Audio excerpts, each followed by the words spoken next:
To sail the great seas, you must be born into affluence. And well, I was lucky enough to be born into affluence. So, after my father died, the affluence kind of went away. I don't quite remember, but my mother only got $20, and well, that was like $500 in your time. So I signed aboard a merchant ship, the St. Lawrence. It was 1839, I think, and I was just a green hand. I was a boy.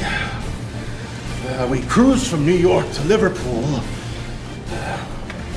Got sick quite a bit.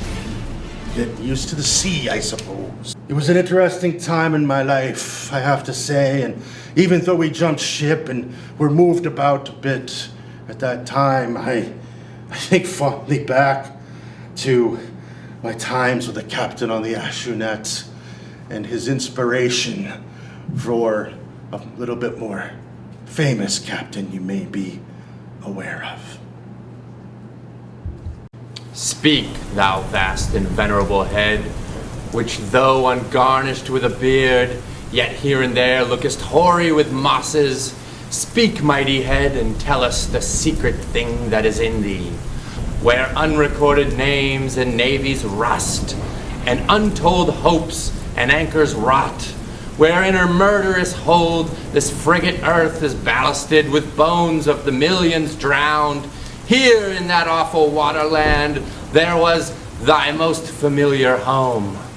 Thou hast been where bell or diver never went, hast slept by many a sailor's side, where sleepless mothers would give their lives to lay them down.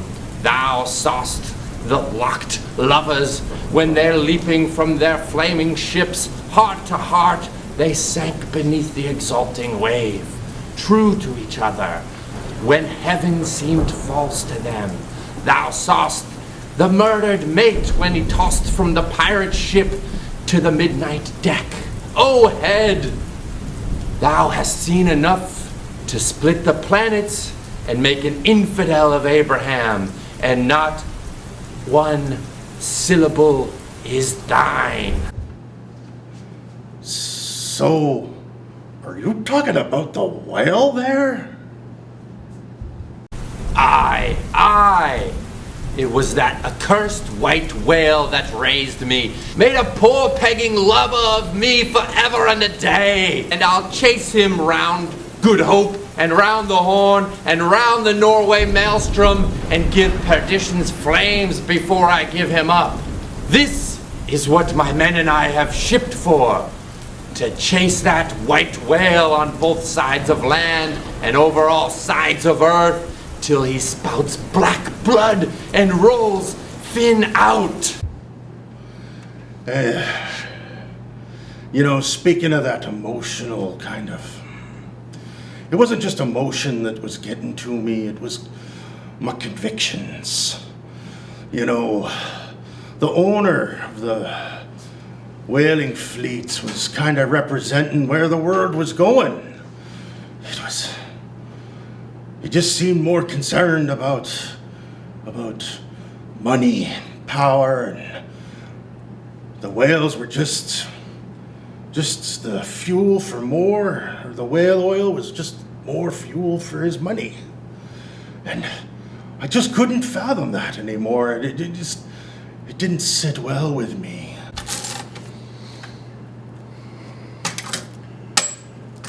We're all looking to make a buck, and everyone must be vested in success. From cabin boy to captain, each man earns a percentage of what the haul is. A good haul contains up to 70,000 gallons of whale oil, 5,000 gallons of sperm oil, and 30,000 pounds of baleen. Few, mostly boat owners, will get rich. But there's more for these vagabonds out to sea than there is on shore. We account for 640 whaling ships, triple the rest of the world. It's the 5th largest sector in the American economy and contributes millions. Money aside, whale harvests are part of your daily life. The oil is used in your lamps, and ambergris for your perfumes, and baleen for umbrellas and corsets. Whaling has driven innovation in sailing, including sail winches and nautical charts. Dangerous work it is. The jaws or tail of a 50-ton whale can smash a boat and send the crew tumbling into the water. Death sentence in bad weather. The whale will dive, taking the harpoon and the tethered boat with it. The crew has to be fast and allow the line to run out to prevent the boat from being dragged down with the whale. Don't be caught napping. A tangled seaman in the rushing line will be pulled from the boat. Processing the whale is no holiday either. The deck is slick with blood from the oil. A mate slipping overboard will be left to the sharks below. Keep your wits on deck or be crushed by the enormous weight of strips of blubber or wounded by cutting tools. Hot oil can splash out of the try-work pots as the ship rocks in the waves. Beware, occasionally the fire spreads, consuming the ship. This business is not for the dull and idle.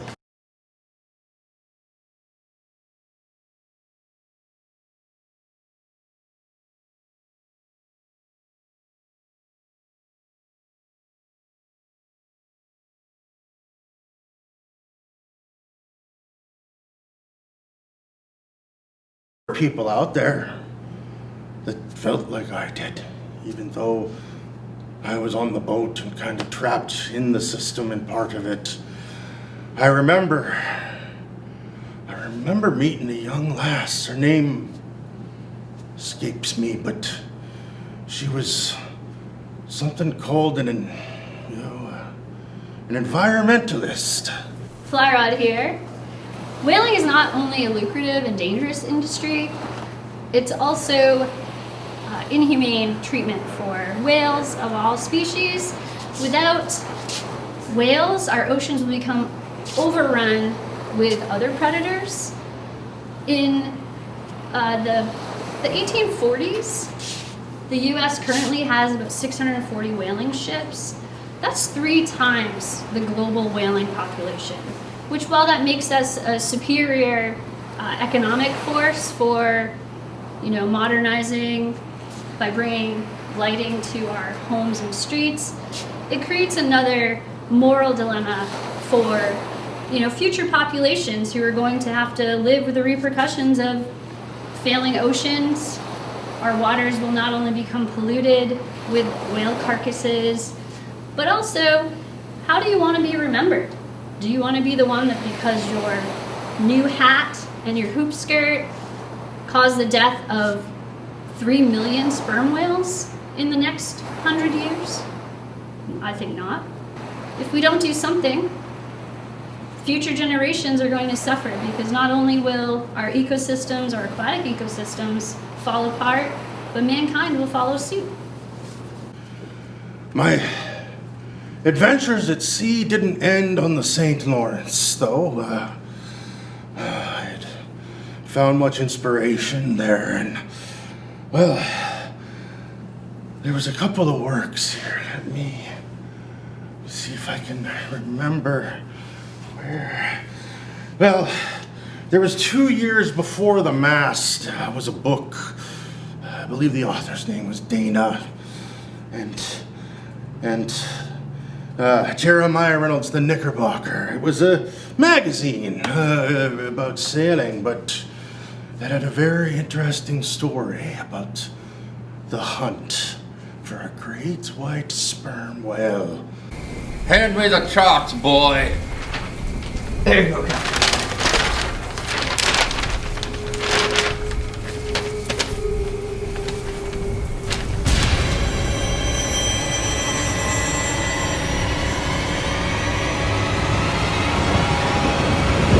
Whale ho!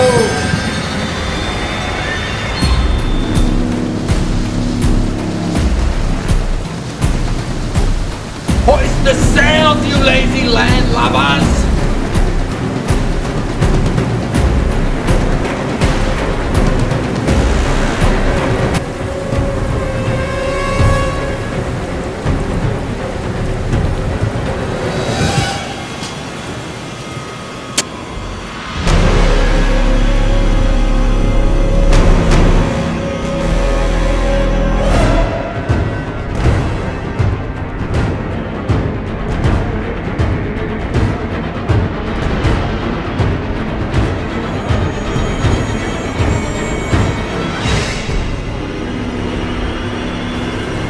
Move faster, you greenhorn!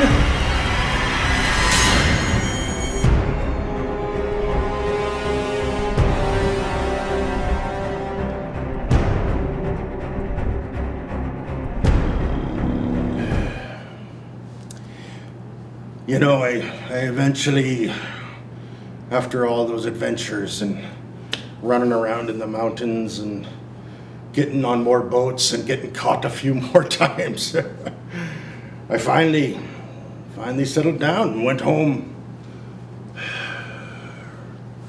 Became a teacher. That's where I met Lizzie. Oh, my sweet Lizzie. Elizabeth Knapshaw, she was known to others, but to me, she was my sweet Lizzie. And she really spent most of her time, her life, being my inspiration, but also being the rock upon which I had my foundation that kept me grounded. Hi, I'm Elizabeth Shaw Melville. I was born in Boston, Massachusetts on June 13th, 1822, to Elizabeth Knapp Shaw and Lemuel Shaw. I also had three brothers, John Oakes, Lemuel, and Samuel Savage Shaw.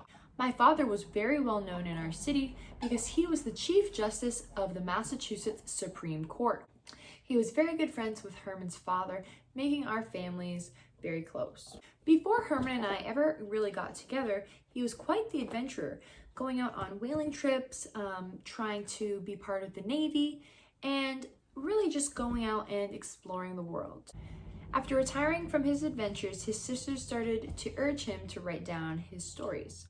In 1846, he wrote and published his book Typee, which was dedicated to my father. The following year was when we fell in love, got married, and honeymooned in Canada. After we got married, we bought a house with Herman's brother and his wife, their two sisters, their brother, and their mother. Some called me an insane man in my later years. Some of my writing became erratic, and, well, I wasn't very successful after Moby Dick. I tried poetry, and, well, I guess you just don't know what you're gonna do and what you're gonna become. I'm just glad to know that my writing lived on. The people know who Lizzie is. And of course, everybody knows of my best friend, that big white whale, Moby Dick.